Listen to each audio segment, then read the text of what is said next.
Bonjour à tous, au programme aujourd'hui on va voir Google. Google qui nous donne, qui montre des signes en tout cas d'affaiblissement. Donc à voir, il y a peut-être un short à initier sur Google.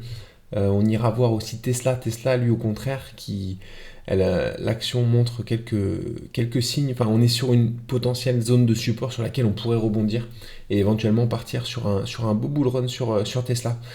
Donc on va étudier ça ensemble. On commence avec le SP500 comme tous les jours. Alors hier une petite séance de correction pour tous les indices en général. Bon pas grand chose mais ça a un petit peu corrigé. Le Nasdaq c'est pareil. Le Nasdaq on a quasiment clôturé sur les mêmes niveaux que ceux sur lesquels on avait clôturé à la fin de la semaine passée. Donc voilà, rien de spécial pour le Nasdaq. On est toujours bien sûr en direction des objectifs des 17 160 qui sont les objectifs encore une fois de cet élargissement descendant à angle droit. Concernant le DAX a un peu plus corrigé, on a fait un gap baissier hier et là on fait une ouverture aussi avec un gap baissier sur le DAX. Par contre on est toujours sur une sorte de flag quand même qui me laisse penser qu'on va partir sur une continuation haussière. Donc voilà, c'est assez propre. Le CAC 40 c'est pareil, on a ouvert à la baisse aujourd'hui. Hier on avait ouvert aussi avec un gap baissier, on est revenu clôturer à peu près sur les niveaux sur lesquels on avait clôturé la fin de la semaine passée.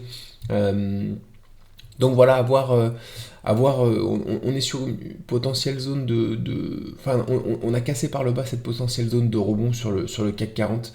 Je pense qu'on devrait peut-être revenir jusqu'à cette zone-là, qui est vraiment la prochaine zone de support importante sur le CAC 40 pour éventuellement commencer à initier un rebond. Donc voilà, en tout cas là il y avait un flag de continuation baissière qu'on a cassé par le bas, donc ça me paraît logique. Maintenant à voir comment on réagit. On peut repartir assez rapidement à la hausse aussi, donc voilà pour le CAC 40. Alors du coup on passe avec la paire du jour, Buckle, BKE. BKE qui nous a fait alors on l'avait prise ici, on avait une belle résistance ici en hebdo, elle a été initiée ici, on est venu buter contre la résistance ici et une nouvelle fois ici, donc on cherchait les retournements dans cette zone là. On voit qu'au niveau du support on avait un support légèrement ascendant, donc ce qui peut nous laisser penser à un biseau ascendant. Du coup donc voilà, on a eu un beau retournement ici en 1 heure. Et on est parti fort vers le bas.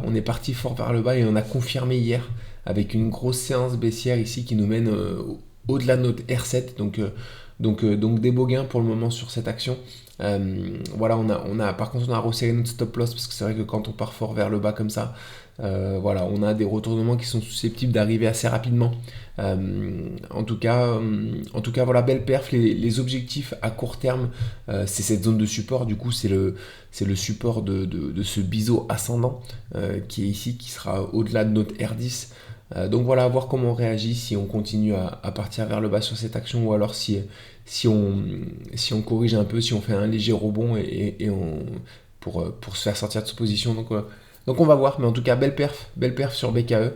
Le flop du jour, AZN. Alors AZN assez frustrant, elle est hyper belle AZN, regardez là, c'est AstraZeneca, hein, c'est le vaccin. On est sur une épaule en weekly qui est très belle. Voilà, et on réagit sur cette zone, hein, comme prévu. Hein. On avait mis un ordre ici pour réagir sur cette zone, et hier malheureusement on n'a pas été déclenché parce qu'il y a eu un gap baissier qui nous a mené directement au R2. Donc voilà, notre ordre n'a pas été déclenché. Donc c'est un peu décevant. C'est un peu décevant quand on y voit assez clair comme ça sur une action et qu'on n'est pas déclenché. Malheureusement, il n'y a pas grand chose à faire sur ce genre d'action qui, on le voit, hein, elle fait de nombreux caps tout le temps. Donc c'est à la fois difficile de rentrer en position sur cette action et à la fois également difficile de sortir de position. Souvent, on a des mauvaises surprises. Donc voilà, en tout cas, je pense pas la reprendre parce que c'est vrai que j'ai pas envie de m'exposer sur des mauvaises surprises sur ce genre d'action avec des gaps et du coup qui nous proposent des points d'entrée qui sont moins bons et des points de sortie également qui sont potentiellement moins bons. Donc voilà, mais il n'empêche qu'elle est très belle. Il n'empêche qu'elle est très belle et que c'est frustrant de ne pas être déclenché sur ce genre d'action parce qu'il y a des beaux objectifs baissiers qui sont assez clairs, qui nous laisseraient revenir autour des 51. Donc voilà pour le flop du jour, AstraZeneca. Concernant l'opportunité à la hausse de demain, Tesla. Alors Tesla, elle est aussi très intéressante en hebdo. On le voit ici, on avait un bel élargissement descendant qui a été très bien respecté, qu'on a cassé par le haut. On est venu buter ici sur sur une zone de résistance en traçant cette droite ici. Donc voilà, on est venu buter plusieurs fois dessus. On voit également aussi qu'on est susceptible de faire une épaule, tête, épaule inversée pour repartir vers le haut. Les objectifs de cette épaule, tête, épaule inversée sont assez conséquents. Ça nous mènerait autour des 500-550 $. Donc voilà ce qui serait synonyme de nouveau bull run hein, pour Tesla finalement. Et on va se rapprocher de cette zone ici parce qu'en daily il y a des choses intéressantes.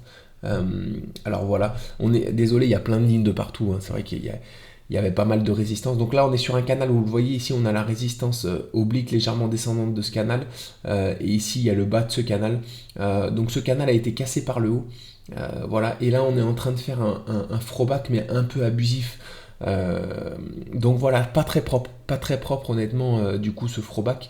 Par contre il y a un retournement ici et par contre on est également aussi dans un potentiel scénario d'une épaule tête épaule inversée en daily mais qui n'est pas très propre non plus parce qu'ici on a un débordement qui est assez conséquent. Donc voilà, mais il n'empêche qu'on est sur une zone de support ici qu'on est déjà venu tester ici et qu'on est déjà venu tester ici à plusieurs reprises.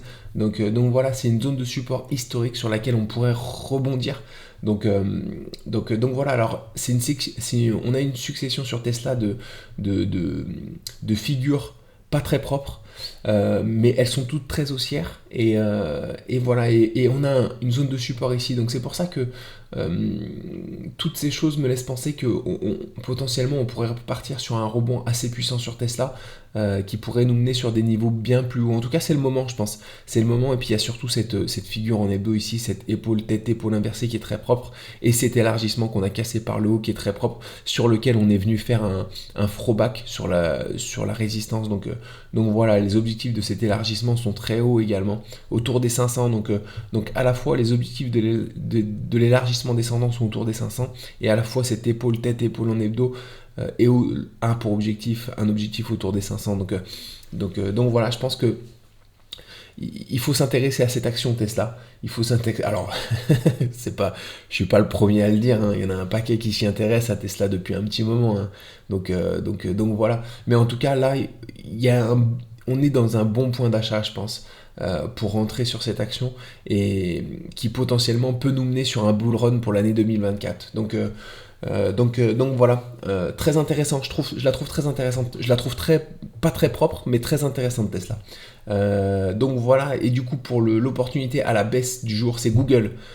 Google qui en hebdo on le voit qui nous fait une hausse. Du coup on est proche des plus hauts historiques mais on les a pas encore atteints, mais c'est cette hausse là qui me laisse un peu perplexe parce qu'on le voit depuis ici qu'on fait des hausses de plus, enfin voilà, on pousse de plus en plus haut, mais c'est très poussif et voilà, on peut tracer un canal ici, on voit ici qu'il a été touché une fois ici et une fois ici, et là on l'a touché cette fois-ci et on arrive une nouvelle fois sur cette résistance du canal, voilà, qui est un canal qui a été respecté plusieurs fois ici, même dans le passé.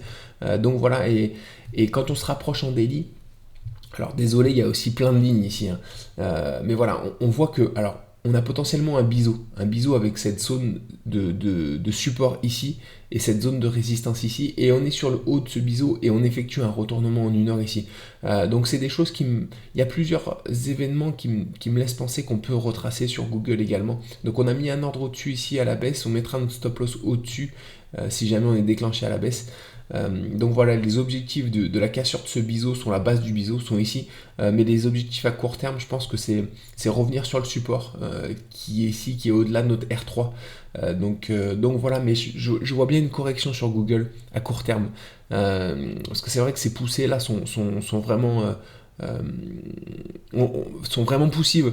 On ressent vraiment un essoufflement sur Google, donc voilà, en tout cas on va suivre ça cette semaine sur cette action et puis ben, du coup c'est tout pour moi aujourd'hui. Je vous souhaite une bonne journée et on se retrouve demain matin pour le bilan de la journée du jour. Excellente journée à tous, à très vite.